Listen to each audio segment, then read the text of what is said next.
जय हिंद दोस्तों, मैं धर्मेंद्र कुमावत। पादपों में श्वसन चैप्टर अपन डिस्कस कर रहे थे और लास्ट जो सेशन था, लास्ट के दो जो सेशन अपन ने डिस्कस किए थे उसमें इलेक्ट्रॉन ट्रांसपोर्ट सिस्टम अपन ने देखा था।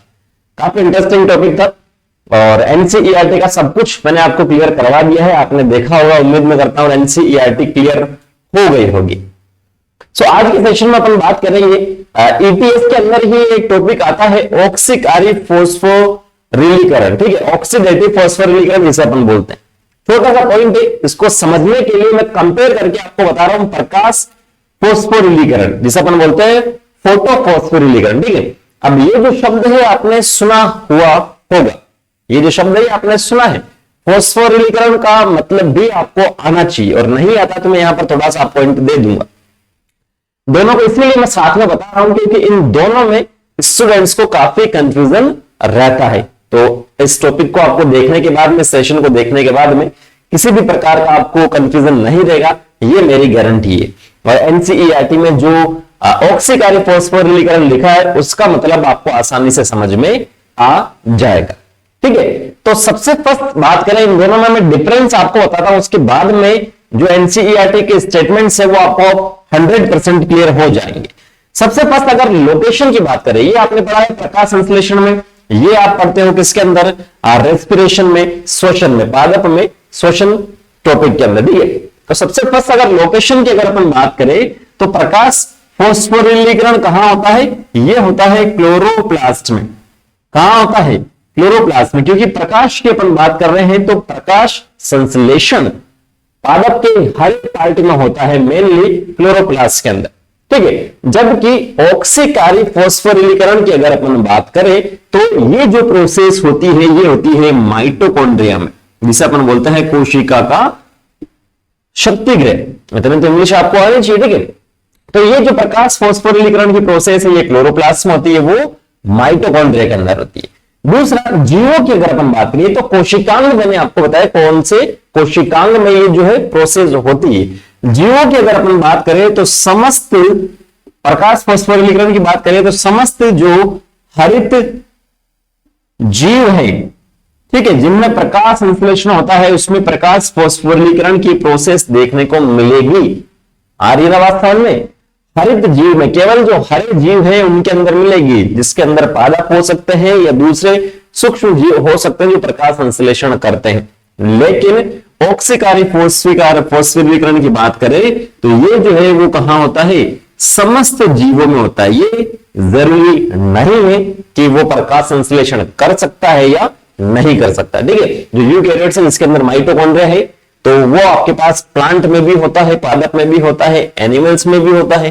तो ये आपके पास मेनली अगर अपन बात करें तो समस्त जीवों में ऑक्सीकारी फॉस्फोरिलीकरण की प्रोसेस देखने को अपने को सिंपल सी मिल जाती है। अब बात करें ऊर्जा की, ऊर्जा इनको कहां से मिलती है, तो जो प्रकाश फॉस्फोरिलीकरण है इसमें जो सनलाइट है, सूर्य से मिलने वाली जो ऊर्जा है, सूर्य से मिलने वाली जो ऊर्जा है या प्रकाश है, सूर्य से मिलने वाले प्रकाश है या ऊर्जा से अपन बोल सकते हैं, वही आपके पास आगे चलकर क्या करता है, एटीपी के रूप में स्टोर रहता है। सनलाइट, प्रकाश संश्लेषण का मतलब ही क्या होता है, प्रकाश की उपस्थिति में जो संश्लेषण हो रहा है, जो एनर्जी की बात करें, जो रासायनिक बंध, केमिकल बॉन्ड जो होते हैं, वो एटीपी जो बना रहे वो डायरेक्ट और इनडायरेक्ट आपको कहां से मिली है, वो प्रकाश से मिली है, सूर्य से मिली है। तो सूर्य से मिलने वाली ऊर्जा ही एटीपी का यहां पर का जो ऊर्जा है इसके फॉर्म में यहां पर देखने को मिलता है। जबकि ऑक्सीकारी फॉस्फोरिलीकरण की अगर अपन बात करें तो इसमें क्या होता है, जो कार्बनिक सबस्टेंस है, ऑर्गेनिक कंपाउंड की बात करें, कार्बनिक यौगिक की बात करें, जिसके अंदर क्या होता है, ग्लूकोज वगैरह आता है, तो कार्बनिक यौगिक का क्या होता है इसके अंदर भाई लोगों, इसके अंदर होता है उनका ऑक्सीकरण। जैसे पूरी रिएक्शन पर पढ़ते हैं C6H12O6, तो वो क्या है, ग्लूकोज है। ऑक्सीजन की उपस्थिति में क्या होता है, वो 6CO2 और H2 में परिवर्तित होता है और साथ में एनर्जी भी देता है।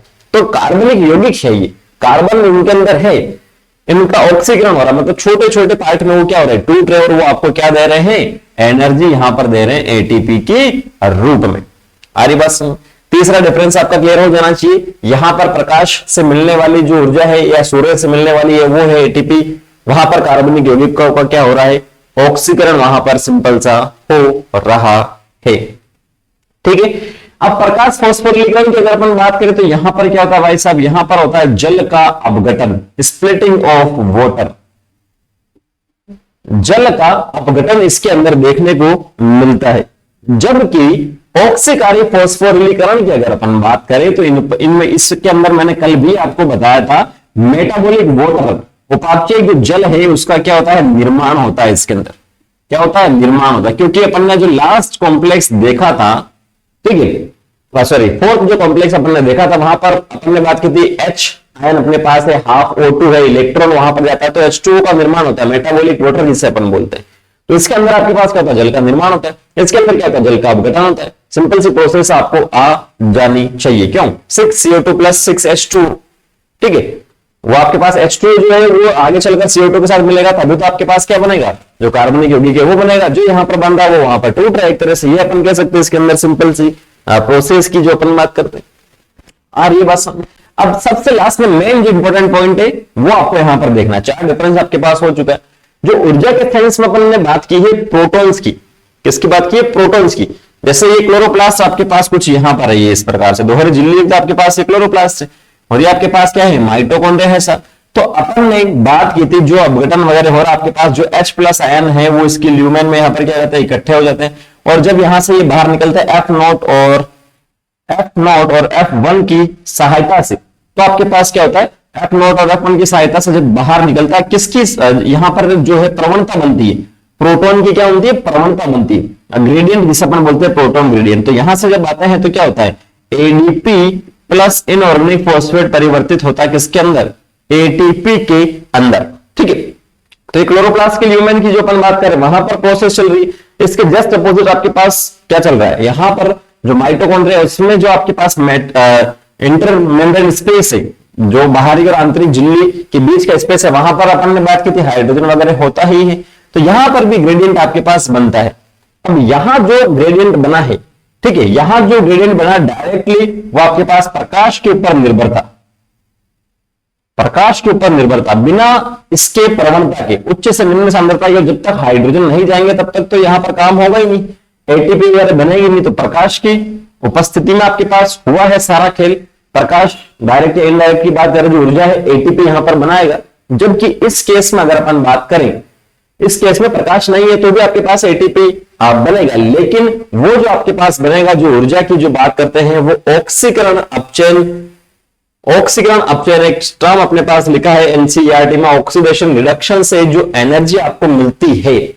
और ऑक्सीडेशन रिडक्शन आपके पास क्या होता है, कल के सेशन में अपन ने जो बात की थी कि ईटीएस आपके पास होता है complex first, complex second, third, fourth, fifth, इस प्रकार के 5 कॉम्प्लेक्स होते हैं। इलेक्ट्रॉन यहां से यहां ट्रांसफर होता है, 1 से 2, 2 से 3, मतलब अभी सीक्वेंस नहीं है, मैं आपको बता रहा हूं। इलेक्ट्रॉन एक जगह से दूसरी कॉम्प्लेक्स की ओर क्या होता है, ट्रांसफर आपके पास होता है। तो यहां पर इलेक्ट्रॉन्स का जुड़ना, इलेक्ट्रॉन का हटना, हाइड्रोजन का जुड़ना, हाइड्रोजन का हटना, अगर मैं उसे कहूं ऑक्सीकरण और अपचयन के सेंस में, आप कह सकते हो ना, इलेक्ट्रॉन जब जुड़ता है तो वहां अपन क्या बोलते हैं, अपचयन हो रहा है। इलेक्ट्रॉन हटता है तो वहां क्या होता है, ऑक्सीकरण हो रहा है। तो वो जो इलेक्ट्रॉन है पोटेंशियल यहां पर है, उच्च से निम्न की ओर जो आपके पास इलेक्ट्रॉन का मूवमेंट हो रहा है, जो विभव की बात करते हैं, अपन ने यहां पर बात की थी positive positive positive, negative negative negative, और हाइड्रोजन यहां पर मूवमेंट कर रहा था। साथ साथ में जो इलेक्ट्रॉन है वो भी आपके पास क्या कर रहा था, मूवमेंट कर रहा था। तो ये जो प्रोसेस हो रही है वो क्या है, ऑक्सीकरण और अपचयन की प्रोसेस, इसे अपन यहां सिंपल सा कह सकते हैं। तो ये जो स्टेटमेंट है आपको ध्यान में रखना है। ईटीएस के सबसे लास्ट में आपके पास लिखा है कि इसके अंदर तो आपके पास जो है प्रकाश के ऊपर डिपेंड कर रहा है, यहां पर प्रवणता वगैरह बनती है। यहां जो एनर्जी की बात करें, एनर्जी के सेंस में ही ये कह रहा है, एनर्जी की अगर आप बात करोगे तो यहां ऑक्सीकरण अपचयन से वहां पर आपके पास क्या होगा, एटीपी के निर्माण में यहां पर हेल्प मिलेगी। आ रही बात समझ? तो ये सिंपल से 5 डिफरेंस ध्यान में रखना है, प्रकाश फास्फोरिलीकरण और ऑक्सीकरण फास्फोरिलीकरण में, इसीलिए इसे ऑक्सीडेटिव बोला गया। ऑक्सीकरण आपके पास हो रहा है, ठीक है, फास्फोरिलीकरण यहां पर भी लिखा, ऑक्सीकरण आपके पास हुआ कार्बनिक यौगिकों का। तो जो श्वसन और प्रकाश संश्लेषण दोनों में जो 2 शब्द लिखे हैं, इसमें अब आपको कोई भी कंफ्यूजन नहीं रहना चाहिए। अरे है क्या कोई कंफ्यूजन? नहीं रहना चाहिए। अगर है तो आप कमेंट सेक्शन में कमेंट करके पूछेंगे। उससे पहले आपको एनसीईआरटी पढ़नी है। एनसीईआरटी नहीं पढ़ते हैं और फिर भी आप पूछते हैं, फिर दिक्कत हो सकती है। ठीक है, एनसीईआरटी पढ़िए, उसके बाद में इसे देखिए, नोट्स बनाइए, फिर भी कोई डाउट रहता है तो आप पूछ सकते हैं।